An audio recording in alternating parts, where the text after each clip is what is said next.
আজি আমি কথা পাতিবলৈ ওলাইছোঁ আমাৰ অসমীয়াৰ মাজত চিনাকি আৰু খুব মৰমৰ ফুল নবাজিৰ ওপৰত। গৰমৰ দিনত ফুলা এবিধ অতি মৰম লগা আৰু একেবাৰে কম যত্নতে হোৱা ফুল। আজি মই আপোনালোকক দেখুৱাম এই ফুলজোপা গুটিৰ পৰা আৰু এটা সৰু ডালৰ পৰাও কেনেকৈ ৰুই ল'ব পাৰি, গতিকে ভিডিঅ'টো প্ৰথমৰ পৰা শেষলৈকে চাব। নবাজি ফুল মাটিত, টাবত বা হেংগিং পটত দিলেও খুব ধুনীয়া দেখি, আৰু হেংগিং পট হিচাপে পেলনীয়া প্লাষ্টিকৰ বটলত ৰুলেও এই ফুলজোপা কিমান ধুনীয়া দেখি, আজি তাকে চাওঁ আহকচোন। আৰু যদি আপুনিও ফুল ৰুই ভাল পায় তেন্তে এই চেনেলটোৰ লগত ভৱিষ্যতে জড়িত হৈ থাকিব বুলি মই আশা কৰিছোঁ। প্লেণ্টাৰটো বনাবলৈ মই লৈছোঁ এই মাজৰ বটলটো। 1.5 লিটাৰৰ বা 2 লিটাৰৰ হ'লে বেছি ভাল হয়। এতিয়া মই এইটো কাটি ল'ম। এয়া দেখিছে, মই এইটো বেছি বহলকৈ কটা নাই। বহলকৈ কাটিলে মাটি কম ধৰিব আৰু তেতিয়া দিগদাৰ হ'ব। এয়া দেখিছে মই কিমানটো কাটিছোঁ। এতিয়া ছাটি হলিডাল গৰম কৰি এই ধৰণে 4টা ফুটা উলিয়াই লৈছোঁ ৰছীডাল ওলমাবলৈ, আৰু এই 2টা ফুটা অতিৰিক্ত পানীখিনি ওলাই যাবলৈ।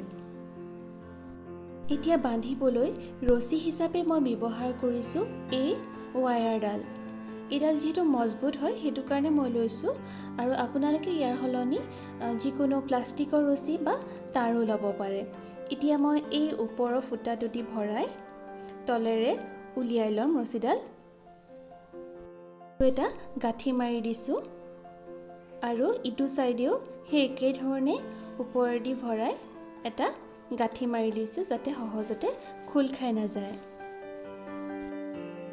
এয়া আমাৰ ঘৰতে বনোৱা হেংগিং প্লেণ্টাৰটো ৰেডি হৈ গ'ল। এতিয়া আমি ইয়াত ধুনীয়াকৈ নিজৰ ইচ্ছামতে ৰং কৰি নবাজি ফুলজোপা ৰুই দিব পাৰোঁ। এয়া প্লেণ্টাৰটো ৰং কৰি লৈ ইয়াত মই মাটি আৰু সামান্য গোবৰ মিহলাই লৈছোঁ, আৰু এতিয়া এই ধৰণৰ নবাজি ফুলৰ সৰু সৰু ডালকেইটা মই মাটিত গুজি দিছোঁ। খুব কম দিনৰ ভিতৰতে ইয়াৰ পৰা শিপা ওলাবলৈ আৰম্ভ কৰিব, গতিকে আপোনালোকেও যদি ক'ৰবাৰ পৰা সৰু ডাল এটাও পাই আহে তাৰে সৰু সৰু টুকুৰা কৰি এই ধৰণে এই ফুলজোপা আপোনালোকৰ ঘৰত ৰুই ল'ব পাৰিব। আৰু এইজোপা মাত্ৰ 2-3 দিন ছাঁত ৰাখি তাৰপিছত সম্পূৰ্ণ ৰ'দত ৰাখিলেও এই ফুলজোপা একো ক্ষতি নহয়। এয়া দেখিছে, প্ৰায় 10-12 দিনৰ পিছতে এই ফুলজোপা কিমান ধুনীয়াকৈ ঠন ধৰি উঠিছে। ইয়াৰ তলত শিপা ওলাবলৈ ইতিমধ্যে আৰম্ভ কৰিছে আৰু কিছুমানত কলিও আহিছে, আৰু খুব কম দিনৰ ভিতৰতে এই ফুলজোপা ফুলিবলৈ ল'ব। গতিকে দেখিছে কিমান সহজ হয় এই ফুলজোপা ৰুবলৈ, আৰু মই আপোনালোকক এয়া উঘালি দেখাইছোঁ। এয়া দেখিছেনে কিমান ধুনীয়াকৈ শিপা ওলাইছে। এয়া চাওকচোন, গতিকে গম পাইছে কিমান সহজ এই ফুলজোপা ৰুবলৈ। আৰু এয়া দেখিছে মই এই ধৰণে নবাজি ফুলবোৰ বটল কাটি ৰুই থৈছোঁ। খুব মৰম লাগে এই ফুলজোপা, আৰু ইয়াৰ বহুকেইটা ৰঙৰ ফুল পোৱা যায়, আৰু সেই আটাইবোৰ যদি সান মিহলি কৰি একেটা টাবতে ৰুই দিয়া হয় তেতিয়াও খুব ধুনীয়া দেখি। গতিকে এই ফুলজোপা আপোনালোকেও ৰুৱক, আৰু এই ফুলজোপা ফুলিবলৈ ভালকৈ ৰ'দৰ প্ৰয়োজন।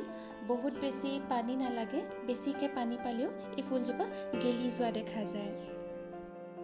ইয়াৰ ফুলবোৰ ফুলি উঠাৰ পাছত এই ধৰণে শুকান ফুলবোৰ মাজে মাজে এৰুৱাই থাকিব, আৰু প্ৰায় 15-20 দিনৰ মূৰে মূৰে যিকোনো সাৰ দিব, তেতিয়া খুব ধুনীয়াকৈ এই ফুলজোপা ফুলি থাকিব। নবাজি ফুল ডালৰ পৰা কিমান সহজতে হয় সেয়াটো আপোনালোকে দেখিলেই, আৰু এয়া চাওক নবাজি ফুলৰ সৰু সৰু গুটি, এই গুটিবোৰ তলত পৰি তাৰ পৰা নিজে নিজে পুলি ওলাই থাকে, আৰু সেই পুলিবোৰ আপোনালোকে উঠাই টাবত ৰুই ল'ব পাৰে। আৰু যিবোৰ ডালত ইতিমধ্যে কেইবাপাহু ফুল ফুলি গ'ল সেই ডালবোৰ আপোনালোকে ছিঙি দিব, তেতিয়া ইয়াৰ পৰা নতুনকৈ ডাল ওলাব, আৰু তেতিয়া এই ফুলজোপা জোপোহা হৈ খুব ধুনীয়াকৈ ফুলিব। ভিডিঅ'টো চোৱাৰ বাবে ধন্যবাদ, আৰু যদি চাই ভাল পালে তেন্তে নিশ্চয় লাইক, কমেণ্ট আৰু ছাবস্ক্ৰাইব কৰিব নাপাহৰিব।